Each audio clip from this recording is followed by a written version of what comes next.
Hi, this is Zach with Worn&Wound. Today we're taking a look at the Gerlach Lux-Sport. This is a fairly new model from the brand, and this is an interesting brand. When we've reviewed once before, probably about a year ago, we took a look at their Otago diver. What makes Gerlach so interesting is that they're based out of Poland, and their watches are actually made in Poland. The cases and a lot of the straps and a lot of the components, not the movement itself, but the majority of the construction is done in Poland. So it makes them just very unique. And then they're also just an extremely affordable brand. This watch, which is powered by a Seagull ST2526 automatic movement with a big date complication as well as a small seconds, is 1,199 Polish zloty, which comes out to about $370 and that's also with a domed sapphire crystal here. So it's really an incredible price. It is powered by a Seagull movement, which I know is going to be kind of contentious for some people, but that's certainly how they're going to keep their prices down, especially with all the machining, tooling that they do in Poland to, kind of make these cases and everything. But what was really great about this watch, and I like the Otago, but I didn't love it. When I took this watch out of the box, I immediately was impressed by it. It's got really nice finishing on it. It has a really cool design. Overall, just a much stronger execution that shows that the brand is progressing into just a really great brand. So let's take a closer look. The case of the Lux-Sport is a nice medium-sized sporty design. Measured as 40 millimeters in diameter, about 46.5 millimeters lug to lug. It's tall at 14.25 millimeters, but I actually think that is kind of balanced out by the diameter, and it comes across to kind of give the watch this kind of fun bulkiness to it. It also features a 20 millimeter lug here. So clearly this watch has a kind of an automobile aesthetic to it, and which is much more, it's prevalent in the dial. And the case, and I believe this is actually a case they've used on other watches, just as like it's just nice medium size, but it's really well executed, I think, for a watch this price. You have really nice sharp edges all around, nice finishing. It is just brushed except for on the bezel, which is polished, so you just have horizontal brushing here and kind of a radial brushing around the top. The case design is very simple. Has nice thick lugs here, giving it kind of a nice strong shoulder. From the side, it has a kind of a subtle but elegant sweep to it, and the lugs just kind of curl down. Nothing really wild about it, but it is kind of just a simple, nice design. Coming off the right side, you have a massive crown here that doesn't have a design quite like anything I've ever seen before. It's 7 millimeters in diameter and about 5.5 millimeters long, so it's huge. It's basically like a barrel shape, but I mean like literally like a kind of almost cartoon barrel. It bows out on the sides, has a little bit of ribbing in it, then it has these two red lines, which is a very interesting detail. You don't usually see color in a crown, and I think that I like that they went a little extra, the extra distance to tie that in and add some color there. It's cool. Then it has a Gerlach logo on the end here. It is screwed down, but it's super easy to grasp. This will obviously poke your hand a little bit, but it didn't bother me too much on the wrist. Over here at 10, you have a pusher. This is actually a quick set for the big date function. So you push that, and the date jumps forward.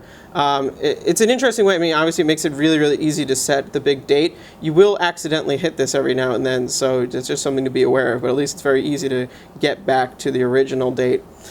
Flipping the watch over now, you have a case back with an etching of a car on it and a bunch of text. It's just kind of a cool, fun little design here.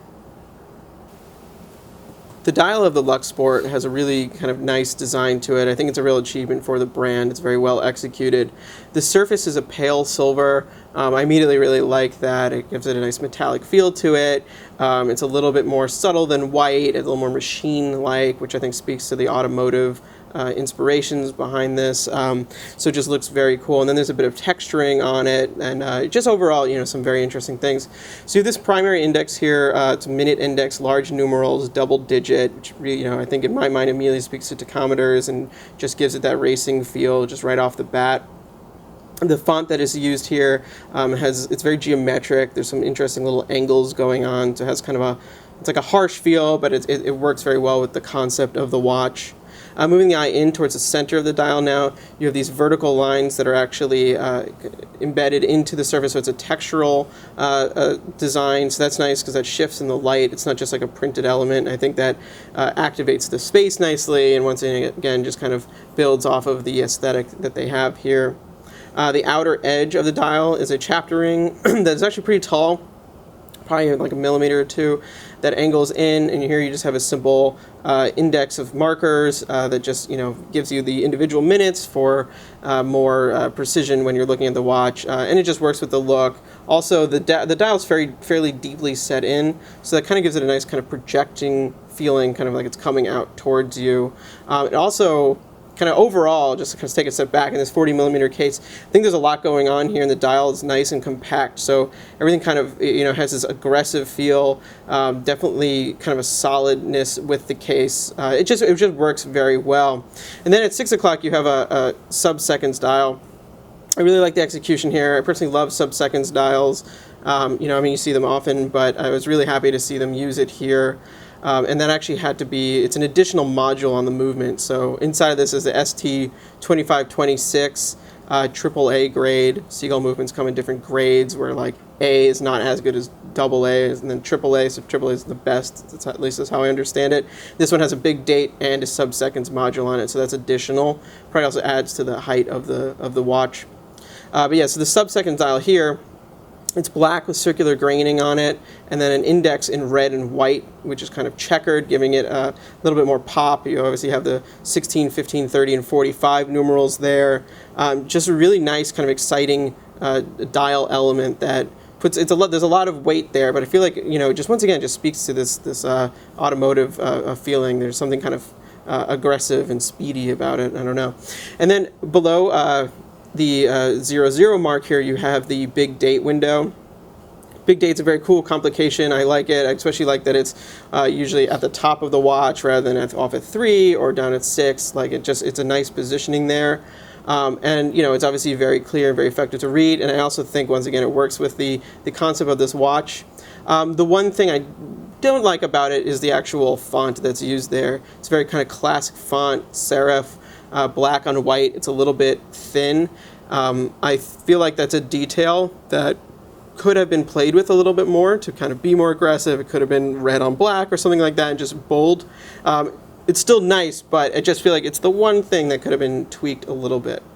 Now looking at the hands, you have these sharp needle hands. The hour is a silver hand here. The minute is this long red hand. Second is the same shape, but obviously just smaller and down at 6. Very effective hands. They look perfect on the watch, and they're obviously very easy to distinguish from each other because the minute is bold red.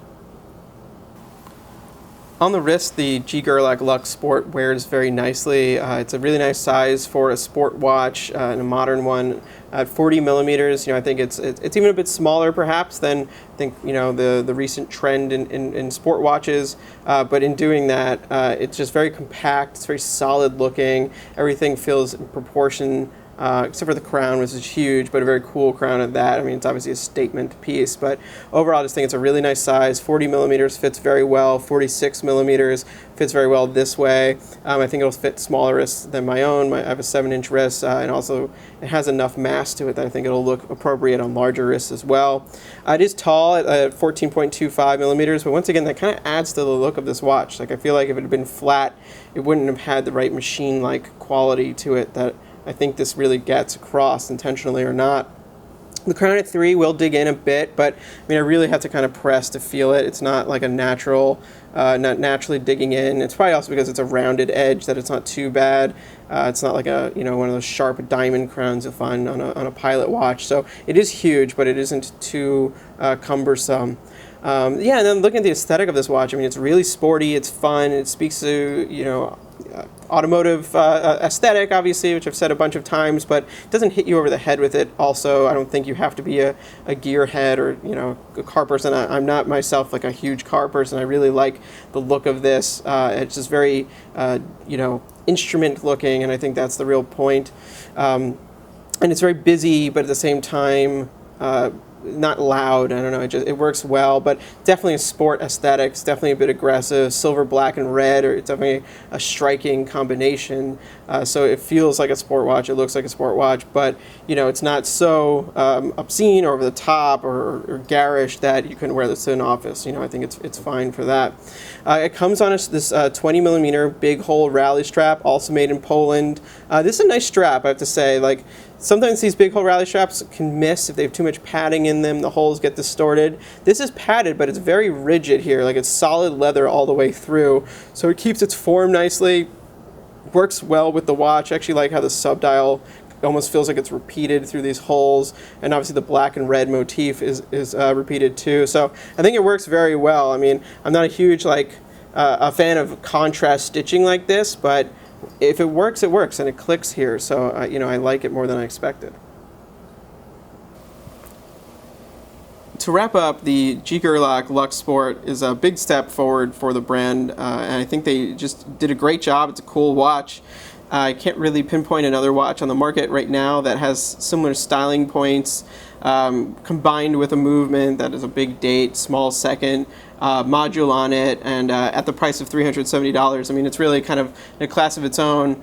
And I believe I actually said in the first review of the Otago that part of what makes me so excited about this brand is that they're not beholden to anything. I mean, the Polish watch industry is their own thing. They can set the tone for it. They're using these seagull movements, which might be a drawback for some, but you have a lot of options with them. There's a lot of modules for them, so they can do cool things like a big date and small seconds on a $370 watch. And for the sake of creativity and experimenting, I think that's really cool. And then when the watch itself, I mean, it's well executed, it's great looking, particularly the dial, I think, is just very well done, great color, great layout. Like I said, the only thing I wish was different, just maybe they could have done a little more with, is the big date wheels themselves to kind of play more into the aesthetic of the dial around it. But otherwise, I think it works well together. It's just a great looking watch. So please read the full review on Worn&Wound. Give us a follow on Facebook, Instagram, and Twitter. Thank you.